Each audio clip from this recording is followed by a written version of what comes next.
पूर्णिया के निर्दलीय सांसद पप्पू यादव को देर रात पटना में उनके आवास से पुलिस ने गिरफ्तार कर लिया। पप्पू यादव को पुलिस देर रात IGIMS अस्पताल ले गई, जहां उनका मेडिकल टेस्ट करवाया गया है। पप्पू यादव को आज कोर्ट में पेश किया जाएगा। पप्पू यादव पर 31 साल पुराने केस में कई बार नोटिस के बावजूद कोर्ट में पेश नहीं होने का आरोप लगा है, जिसके बाद पटना की विशेष अदालत ने कुर्की जब्ती का आदेश जारी कर दिया। पुलिस की टीम जब पटना में पप्पू यादव के घर पहुंची तो पप्पू यादव पहले थाना जाने के लिए तैयार नहीं हुए और पुलिस के साथ बहस भी की। पप्पू यादव ने गिरफ्तारी से पहले अपनी हत्या की साजिश की आशंका भी जताई है। मेडिकल टेस्ट के लिए ले जाते वक्त पप्पू यादव ने कहा कि वो स्वस्थ नहीं है और उन्हें नहीं पता है कि उनके साथ क्या होने वाला है। पप्पू यादव पर आरोप है कि 1995 में पटना में एक किराए का मकान रहने के नाम पर किराए पर लिया और बाद में वहां अपना दफ्तर खोल दिया, जिसके बाद मकान मालिक विनोद बिहारी लाल ने उनके खिलाफ गर्दनीबाग इलाके में और थाने में FIR दर्ज करवाई। पीएम मोदी आज से 2 दिवसीय मलेशिया दौरे पर कुआलालंपुर जाएंगे। भारत और मलेशिया के बीच 2024 में कॉम्प्रिहेंसिव स्ट्रैटेजिक पार्टनरशिप होने के बाद पीएम मोदी की यह पहली मलेशिया यात्रा होगी। प्रधानमंत्री मोदी और मलेशिया के पीएम अनवर इब्राहिम के बीच द्विपक्षीय मुद्दों पर चर्चा की जाएगी। पीएम मोदी की यात्रा के दौरान 10वें इंडिया मलेशिया CEO फोरम का भी आयोजन किया जाएगा। इसके अलावा प्रधानमंत्री मलेशिया में रह रहे भारतीय समुदाय के साथ भी मुलाकात करेंगे। केंद्रीय गृह मंत्री अमित शाह जम्मू कश्मीर दौरे पर आज दूसरे दिन लोक भवन में प्रदेश के विकास पर एक बैठक में शिरकत करेंगे। इससे पहले अमित शाह शुक्रवार को कठुआ में बॉर्डर पर सैनिकों के बीच पहुंचे और अंतर्राष्ट्रीय सीमा पर सीमावर्ती चौकियों का दौरा किया। अमित शाह ने अधिकारियों से मुलाकात की और सुरक्षा का जायजा लिया। इस दौरान उपराज्यपाल मनोज सिन्हा भी मौजूद रहे। गृह मंत्री के दौरे को लेकर सुरक्षा एजेंसियां अलर्ट मोड पर हैं। कांग्रेस की प्राथमिक सदस्यता से निष्कासित किए जाने का नवजोत कौर सिद्धू ने सोशल मीडिया पर पोस्ट करके राहुल गांधी और कांग्रेस पर इसके बाद हमला किया है। नवजोत सिंह सिद्धू ने लिखा है कि पप्पू ने आखिरकार अपने नाम पर मुहर लगा दी। एक ऐसा नेता जो सोचता है कि वो अकेला ईमानदार है और जानकार इंसान है, लेकिन जिसे जमीनी हकीकत बिल्कुल पता नहीं है। नवजोत कौर सिद्धू ने एक बार फिर बीजेपी की तारीफ की है। लिखा है कि बीजेपी ने मेरी प्रतिभा को पहचाना और बिना किसी पूर्वाग्रह के अपने सर्वेक्षणों के आधार पर 2012 में मुझे विधायक का टिकट भी दिया। बीजेपी अध्यक्ष नितिन नवीन केरल दौरे पर हैं, जहां पर उन्होंने आगामी विधानसभा चुनाव को लेकर एनडीए के नेताओं के साथ रणनीति पर चर्चा की। नितिन नवीन ने बूथ कार्यकर्ताओं को संबोधित करते हुए पिनरई विजयन सरकार पर हमला बोला। कहा कि सरकार केरल के लोगों की लगातार उपेक्षा कर रही है। इस बार केरल में एनडीए की सरकार बनना तय है। नितिन नवीन ने सीधे तौर पर कहा कि एलडीएफ और यूडीएफ के बीच सनातन विरोध की होड़ लगी हुई है। दिल्ली के जनकपुरी में सिस्टम की लापरवाही ने एक युवक की मौत पर दिल्ली सरकार के मंत्री प्रवेश वर्मा ने कड़ा एक्शन लिया। दिल्ली जल बोर्ड के कॉन्ट्रैक्टर और जिम्मेदार ऑफिसर्स पर FIR दर्ज कराई गई है। साथ ही एग्जीक्यूटिव इंजीनियर समेत जल बोर्ड के 3 अधिकारी सस्पेंड हो गए हैं। कैलाशपुरी के कमल की गुरुवार की रात दफ्तर में लौटते वक्त जल बोर्ड के गड्ढे में बाइक समेत गिरने से मौत हो गई थी। दिल्ली के सफदरजंग इलाके में NDMC के एक गोदाम में भीषण आग लगने से हड़कंप मच गया। पुलिस की टीम ने बिना देर किए प्रभावित इलाके से लोगों को बाहर निकाला।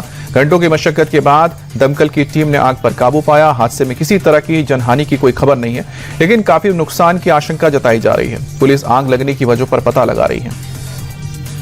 लखनऊ के विभूति खंड थाना इलाके में एक निर्माणाधीन होटल के बेसमेंट में आग लगने से हड़कंप मच गया। मौके पर एम्बुलेंस और दमकल की टीम को बुलाया गया, जिसने कड़ी मशक्कत के बाद आग पर काबू पाया। हादसे में किसी तरह की जनहानि की खबर नहीं है, लेकिन आग कैसे लगी इसकी जांच की जा रही है। राजस्थान के झुंझुनू में एक स्कूल पर पेट्रोल बम से हमले की वारदात सामने आई। पेट्रोल बम फेंकते हुए नकाबपोश हमलावर CCTV में कैद हो गए। वीडियो में साफ दिख रहा है कि एक शख्स चेहरा ढककर आता है और पेट्रोल भरी बोतल को गेट के ऊपर से स्कूल के अंदर फेंकता है और आग लगाने के बाद मौके से फरार हो जाता है। स्कूल प्रशासन की सतर्कता की वजह से आग पर तुरंत काबू पाया गया।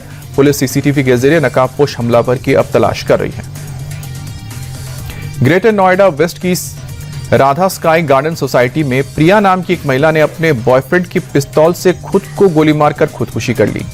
प्रिया का बॉयफ्रेंड आशीष दिल्ली पुलिस में हेड कांस्टेबल के पद पर तैनात है। पुलिस के मुताबिक प्रिया और आशीष के बीच 5 साल से संबंध है। बीती रात आशीष की पहली पत्नी का फोन आने के बाद उसकी प्रिया के साथ कहासुनी हो गई और प्रिया ने आशीष के पिस्तौल से खुद को गोली मार ली। पुलिस ने आशीष को हिरासत में ले लिया है। मुरादाबाद में फायरिंग कर दहशत फैलाने की कोशिश की गई है। मामला थाना कुदरकी के कस्बा इलाके का है, जहां पर नीचे से फायरिंग और ऊपर से बचाव में पथराव हुआ है। इस दौरान महिलाओं की चीखने की भी आवाजें सुनाई दी। पुलिस के मुताबिक दो पक्षों के बीच किसी बात को लेकर लड़ाई हुई थी और उसी का बदला लेने की नीयत से दूसरे पक्ष ने फायरिंग की। घटना का वीडियो भी वायरल हो रहा है। फिलहाल पुलिस ने एफआईआर दर्ज करते हुए आरोपियों की गिरफ्तारी के लिए टीम लगा दी है। कानपुर में हुए एक सड़क हादसे में 3 लोगों की मौत हो गई, जबकि एक शख्स घायल हो गया। एक बेकाबू कार के रामगंगा नहर में गिरने से यह दर्दनाक हादसा हुआ है। सूचना मिलते ही मौके पर राहत बचाव अभियान चलाकर घायल शख्स को अस्पताल भेजा गया है और पुलिस की टीम ने स्थानीय लोगों की मदद से वाहन को बाहर निकाला है। फिलहाल मामले की जांच की जा रही है। बरेली में तेज रफ्तार बेकाबू कार 3 लोगों को टक्कर मारने के बाद एक घर की दीवार से जा टकराई, जिसका वीडियो सोशल मीडिया पर वायरल हो रहा है। हादसे के बाद इलाके में अफरा तफरी मच गई है। लोगों ने तुरंत पुलिस को सूचना दी, जिसके बाद घायलों को इलाज के लिए अस्पताल भिजवाया गया है। फिलहाल पुलिस मामले की जांच कर रही है। जोधपुर से बाइक सवार एक युवक के खतरनाक स्टंट का वीडियो सामने आया है, जिसमें देखा जा सकता है कि युवक बाइक पर खड़े होकर स्टंटबाजी कर रहा है।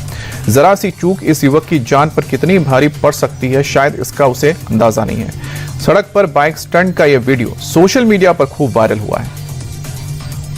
दिल्ली पुलिस ने गन कल्चर और बढ़ते क्राइम के खिलाफ ऑपरेशन शस्त्र के तहत कार्रवाई की है। पुलिस ने अब तक करीब 6000 सोशल मीडिया अकाउंट्स को स्कैन किया, जिसके बाद 61 एफआईआर दर्ज करके 67 आरोपियों को अरेस्ट किया गया है, जिसमें 15 नाबालिग हैं। आरोपियों के पास से हथियार, 93 जिंदा कारतूस, 13 चाकू बरामद हुई हैं। दरअसल 2000 पुलिसकर्मियों की 500 टीमें इस अभियान में जुटी। सिर्फ भीड़ का हिस्सा होने पर पुलिस किसी को नहीं उठा सकती, ये टिप्पणी दिल्ली हाईकोर्ट ने तुर्कमान गेट हिंसा मामले में एक आरोपी की अग्रिम जमानत याचिका पर सुनवाई के दौरान की है। हाईकोर्ट ने दिल्ली पुलिस को दो टूक कहा है कि सिर्फ भीड़ में मौजूद होने के आधार पर राहगीरों को आरोपी नहीं बनाया जा सकता है और न ही उन्हें हिरासत में लिया जा सकता है। पुलिस पहले इसके खिलाफ वीडियो सबूत जुटाए, फिर आरोपी बनाए। आरबीआई ने आम लोगों को साइबर फ्रॉड के मामले में बड़ी राहत का ऐलान किया है। अगर किसी ग्राहक के साथ छोटा मोटा ऑनलाइन फ्रॉड होता है तो उसे कुछ आर्थिक मदद दी जाएगी, हालांकि इसकी लिमिट तय होगी। नए नियमों के मुताबिक अगर आपके साथ कभी ऑनलाइन धोखाधड़ी होती है और आपके पैसे डूब जाते हैं तो आरबीआई आपको नुकसान का 85% या फिर 25,000 रुपए तक की मदद दे सकता है। आरबीआई गवर्नर ने बताया कि जल्द ही इस बारे में ड्राफ्ट गाइडलाइंस भी जारी कर दी जाएंगी। वाराणसी की दाल मंडी में एक बार फिर से ध्वस्तीकरण की कार्रवाई शुरू हुई है। मजदूरों ने हथौड़ा से पहले मकान को तोड़ा, इसके बाद बुलडोजर ने पूरे भवन को समतल कर दिया। दाल मंडी चौड़ीकरण योजना के तहत अब तक 29 मकानों को ध्वस्त किया गया है। वहीं पर 24 करोड़ रुपए मुआवजे के रूप में दिए गए। पीडब्ल्यूडी के अधिकारी ने बताया कि बुलडोजर एक्शन लगातार जारी रहेगा। अप्रैल 2026 तक ध्वस्तीकरण की कार्रवाई को पूरा करने का लक्ष्य रखा गया है। उत्तर प्रदेश के बांदा में अतिक्रमण हटाने के दौरान बड़ा हादसा हुआ। दरअसल अतिक्रमण हटाने के दौरान पूरा मकान पोकलैंड मशीन के ऊपर ही गिर गया, जिसके बाद गंभीर रूप से घायल ड्राइवर को नजदीकी अस्पताल में एडमिट किया गया। हादसे के बाद स्थानीय लोगों ने प्रशासन पर लापरवाही का आरोप लगाया। बताया जा रहा है कि तेजी से अतिक्रमण हटाने के दौरान सुरक्षा मानकों का सही से पालन नहीं हो रहा, जिस वजह से हादसा हुआ। बिहार के मुजफ्फरपुर में पुलिस और ग्रामीणों के बीच झड़प हो गई, जिसके बाद इलाके में तैनात एक माहौल गर्मा गया। ग्रामीणों का आरोप है कि पुलिस ने सरपंच की पिटाई की, साथ ही डराने के लिए 3 राउंड फायरिंग की, जिसके बाद गुस्साए भीड़ ने थाना अध्यक्ष को बंधक बना लिया। पुलिस की गाड़ी पर ईंट पत्थर से हमला करके शीशों को तोड़ दिया। बाकी पुलिसकर्मियों ने किसी तरह भागकर अपनी जान बचाई। तनाव को देखते हुए गांव में बड़ी संख्या में पुलिसकर्मियों को तैनात किया गया। महाराष्ट्र के रत्नागिरी चिंचखड़ी में क्रिकेट मैच के दौरान खिलाड़ी की कार्डियक अरेस्ट से मौत हो गई। बता दें कि यह मैच का लाइव प्रसारण भी किया जा रहा था, जिसका वीडियो सामने आया है। बैटिंग करते समय सिर्फ कुछ सेकंड में ही खिलाड़ी की मैदान पर ही मौत हो गई। देश भर में हार्ट अटैक से मरने वालों की संख्या में बढ़ोतरी चिंता का सबब बनती जा रही है।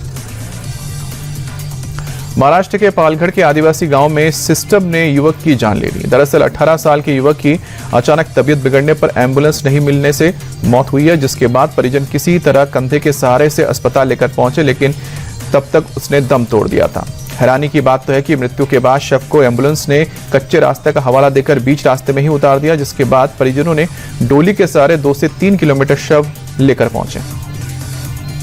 अंडर 19 वर्ल्ड कप में इंग्लैंड को 100 रन से हराकर भारत रिकॉर्ड 6ठी बार वर्ल्ड चैंपियन बन गया है। टीम इंडिया ने पहले बल्लेबाजी करते हुए 411 रन बनाए, जिसे चेस करने उतरी इंग्लैंड की टीम 311 रनों पर ढेर हो गई।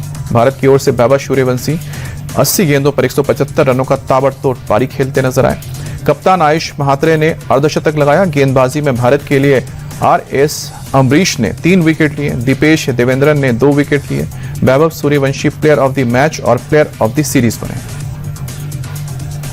भारत और इंग्लैंड के बीच अंडर 19 वर्ल्ड कप के फाइनल मुकाबले में वैभव सूर्यवंशी ने रिकॉर्ड की झड़ी लगा दी। Vaibhav under 19 world cup final में सबसे कम उम्र में सबसे तेज शतक और 150 रन बनाने वाले खिलाड़ी बन गए हैं। वैभव ने 55 गेंदों में शतक लगाया। उन्होंने अपनी पारी में 15 चौके 15 छक्के लगाए। वर्ल्ड कप फाइनल में वैभव के नाम पर पारी की सबसे ज्यादा छक्के लगाने का रिकॉर्ड भी दर्ज हुआ है। पूरे टूर्नामेंट में वैभव सूर्यवंशी ने 30 छक्के जड़े हैं। स्ट्राइक रेट में वैभव सूर्यवंशी नंबर 1 है। ICC under 19 cricket world cup में भारत की जीत का देश भर में जश्न मनाया गया। बिहार के समस्तीपुर में क्रिकेट वैभव सूर्यवंशी, अहमदाबाद में वेदांत त्रिवेदी, पंजाब के पटियाला में विहान मल्होत्रा के घर के बाहर जमकर आतिशबाजी हुई। दिल्ली में मनीष मोहन के परिवार वालों ने जीत का जश्न मनाते हुए जमकर डांस किया, मिठाई बांटी। झज्जर में कनिष्क चौहान के परिवार वाले जीत के जश्न में डूबे नजर आए।